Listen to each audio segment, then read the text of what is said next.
p.m. on June 28, 2025. The sky over the Cape Flats is still black. Cold mist swirls around rusty tin roofs in Kanana, a poor settlement in the heart of Gugulethu. But that night, people were not just awake because of the cold. A series of bullets tore through the darkness, echoing between makeshift walls. In that moment, something ended, definitively, coldly, with no way out. As the first light of day fell, 7 men lay scattered on the wet ground, around hastily erected tents. Some of the bodies bore signs of being shot at close range. Blood streaked across the black sand. Children clung to their mothers' skirts. The elderly just stood and watched. No one cried loudly because in Gugulethu, tears had long since dried up. The news spread quickly. The media called it a massacre in the heart of the population, and residents whispered that they knew this was coming, sooner or later. But why that night? Why them? And who did it? No warning, no threats, just a winter night, and 7 lives were wiped out in silence. Here, death doesn't knock at the door. It storms right into the house, and then disappears as if it had never been there. Gugulethu, located about 17 kilometers southeast of Cape Town city center, is one of the largest and oldest black settlements in the Western Cape. Its name comes from the Xhosa language meaning place of humanity, but over the years, Gugulethu has become a symbol of a contrasting reality, where people live in fear amid gunfire, violence, and invisible rules imposed by gangs. The area is surrounded by 3 of the most serious crime hotspots in South Africa: Khayelitsha, Philippi East, and Nyanga. All feature among the areas with the highest murder rates in the country. Gangs like the Americans, Hard Livings, and Young Gifted are active here, with a network spanning drug trafficking. From weapons to controlling minibus taxi services, a highly profitable industry, but one that is always accompanied by violence. In that context, the deaths of 7 men in the early morning of June 28, 2025, shocked the entire community. The official identities of the victims have not been fully released by police for investigative safety reasons. However, according to a statement from SAP's Gugulethu, it is likely that they were not random victims. Some sources said the men were involved in a dispute in the taxi industry or had links to a local crime group that was being provoked by rival forces. There are no surprises in the Cape Flats, but when 7 lives are taken in silence, without warning, without the chance to escape, it becomes clear that this is more than just a murder. It was a message, a chilling warning to the community. In the Cape Flats, the line between personal conflict and organized violence is always as thin as smoke.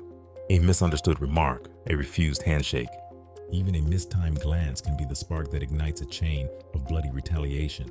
Gang culture here does not allow for losing face, and honor in the underworld is often decided by guns, not apologies. According to multiple sources from residents and preliminary police investigations, some of the victims in the June 28th massacre are believed to be has contacts with minibus taxi operators operating in the Gugulethu and Philippi areas. Minibus taxi services in South Africa are more than just a means of transport. It is a multi-billion rand industry, with areas of operation divided and controlled by semi-organized armed groups. Competition between taxi groups is often accompanied by intimidation, blackmail, and sometimes murder. In the weeks leading up to the incident, there were reports of turf disputes and minor scuffles between drivers on the 2 routes. Police have not confirmed a direct connection, but many believe the shooting was a warning shot from a faction that wanted to regain control or end the defiance. In Kanana, simmering tensions never really go away. They are just waiting for the right moment to flare up, burning everything down. In Kanana, as well as much of the Cape Flats, everyone knows gangs exist, but no one dares admit it. Police may label it gang-related. Police may label it gang-related, but belongs to a system of power that is so hidden, complex, and invisible that outsiders cannot see it. It can only be felt through the silence of the residents. Groups like Americans, Hard Livings, Young Gifted, Dixie Boys have been around for decades. They are not just guys running around with guns. They have hierarchy, they have leadership, leader, and even has its own rules. The law is unwritten, but everyone who lives here knows it. Obey or disappear. The structure of these gangs often follows a hierarchical model. The leader, usually a general, does not directly commit crimes, but gives orders through loyal henchmen called skalis. Below them are the new recruits, those tasked with collecting protection money, keeping watch, or carrying out first missions to prove their loyalty. These might include stabbing someone, shooting into the air, or killing someone. In Kanana, no one says which group controls which area, but everyone knows the lines very well. A bar, an intersection, or even a taxi stand. Stand in the wrong place, say the wrong name, and you can be wiped out instantly. And when the police arrived, they found only an anonymous dead body with no one willing to be a witness. What makes these gangs difficult to dismantle is that they blend into everyday life. The leader could be a barbershop owner, a community organizer, or a charity coordinator. That cover makes the investigation ambiguous. No evidence, no testimony, and no justice. In addition, the majority of young people in the Cape Flats grow up in an environment without choices. When there is no job, no good school, no one to protect you, joining a gang is no longer a bad thing, but becomes a way of life. There, at least you have the feeling of being protected, having money, and having a position. The massacre of 7 people in Kanana was more than just a murder. For many residents, it was a chilling reminder that the region was still controlled by underground forces, and that anyone who dared to challenge that order would be eliminated without warning. And the clearest message isn't in the words, it's in the way the bodies were left. Right in the middle of the neighborhood, in the middle of the night, like an execution. No threatening letters, no need for painted slogans. The action said it all. This is our territory. On the morning of June 28, 2025, as the sun began to filter through the rusted corrugated iron roofs of the Kanana settlement, the first sight that appeared before the eyes of the people were 7 men's bodies lying motionless on the cold ground. Some lay face down, some face up, still clutching their coats. There was no sign of a struggle. There had been no shouting beforehand. No scuffles were recorded. Everything started in silence and ended in silence. That is what has investigators from the SAPS, South African Police Service, particularly interested. A mass murder in a crowded residential area at a sensitive time. But no one heard anything. No one saw anything. No surveillance video, no direct witnesses. All that remained was blood, shell casings, and overwhelming fear. According to information from sources within the investigation force, all of the victims were shot in the upper body, mainly the chest and head, with at least 2 people being hit multiple times at close range. The bodies were found several meters apart, suggesting they may have been forced to sit or stand in rows and then processed one by one. This was not the work of drunks or street thugs. This was a deliberate act, carried out by disciplined gunmen. Initial assessment from the police is that there were at least 3 to 4 suspects present at the scene, all armed with handguns and with well-coordinated tactics. What was suspicious was the efficiency. In just a few minutes, 7 men were murdered without making a loud noise, without being pursued, without leaving any survivors. The suspects appear to have left the scene shortly afterwards in a waiting vehicle, possibly via Philippi or Nyanga, a route with many hidden paths and alleys not on official urban maps. One theory being investigated is that the attack was organized from outside Gugulethu. The victims may be targets of a rival group in the taxi industry or former members of a gang that has defected or taken over territory. The way they acted, fast, decisive, and without hesitation, suggests they could be a group of semi-professional assassins or hired killers on a cleanup mission. No one dared to say it out loud, but in the whispers of Kanana, people whispered that the incident was a public warning, a message from some underground force to the entire residential area. Leaving the body in plain sight, not hiding it, not burning down the house, was a message. We control this area, and whoever betrays us will meet the same fate. Some investigators compared the incident to gang sweeps that occurred in Philippi East in 2022 and in Hanover Park in 2020, where gangs used a hit-and-run tactic to eliminate targets and instill fear. The common mark in these cases is that there are no survivors. No one dares to testify, and all efforts to investigate are hindered by the silence that pervades the community. Silence, in fact, is the best armor for criminals on the Cape Flats.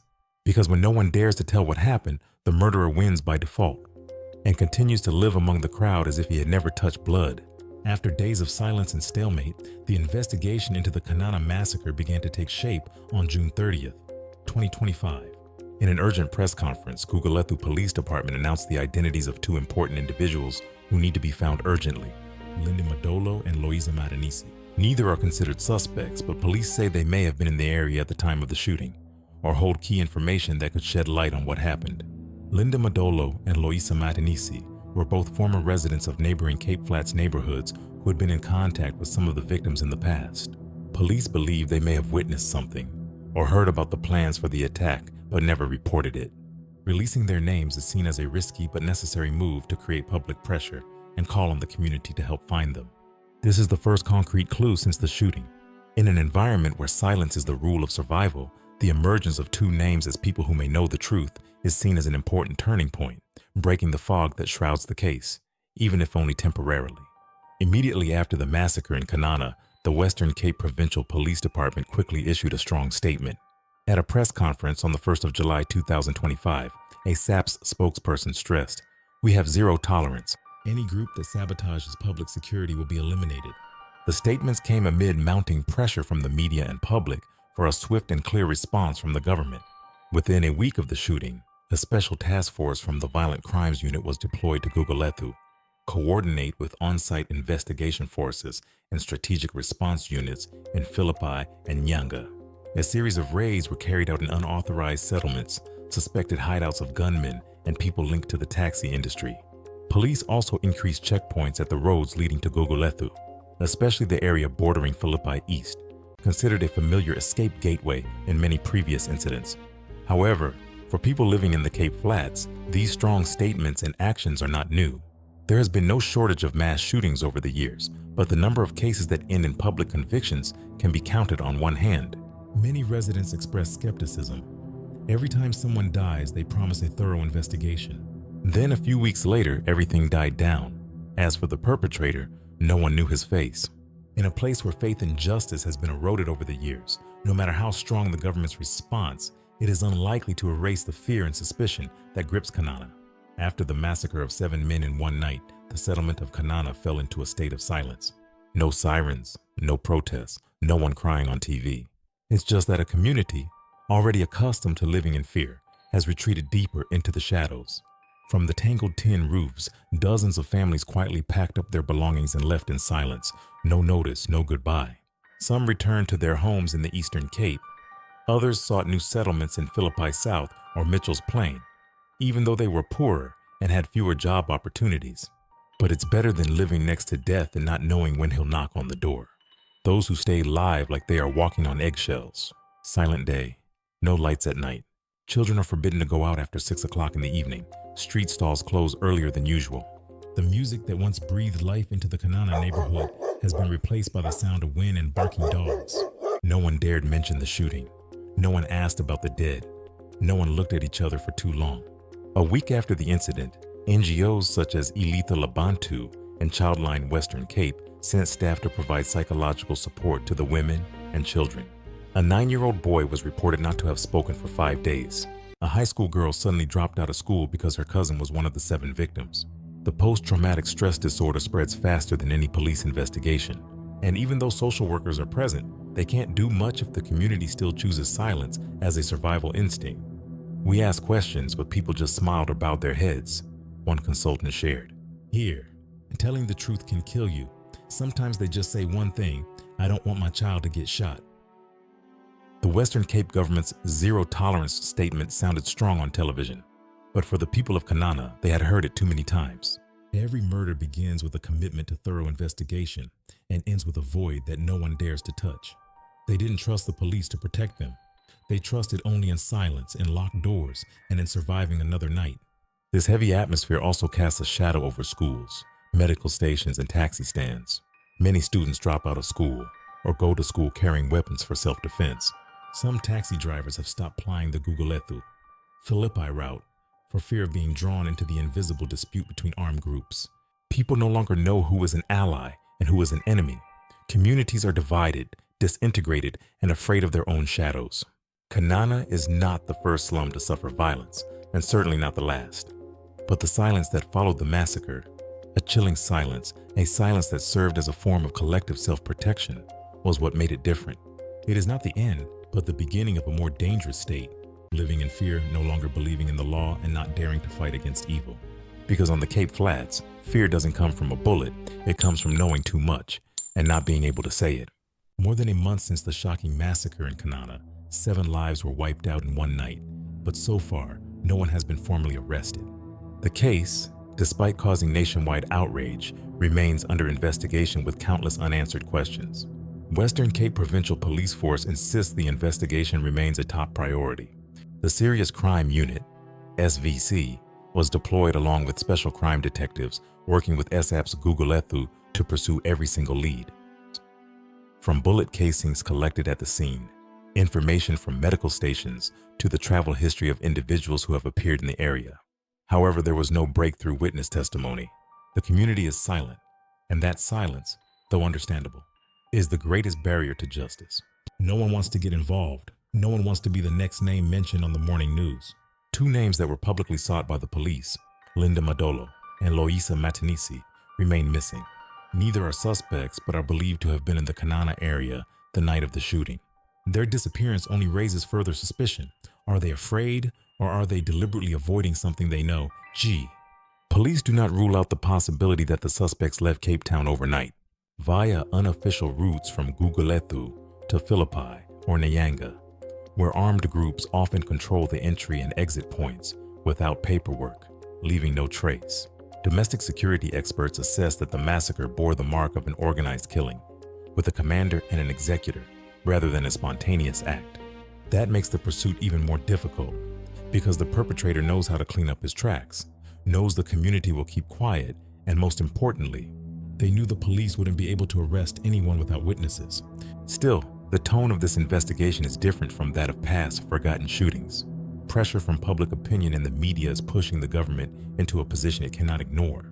Editorials, investigative reports, and questions from civil society groups have forced the provincial government to take a tougher stance, not only to reassure the public, but also to retain some credibility in the face of criticism for allowing neighborhoods like Gugulethu to slide into violence without effective protection. Even though there is no verdict yet, even though no suspects have been named, the pressure is no longer at the investigative desk.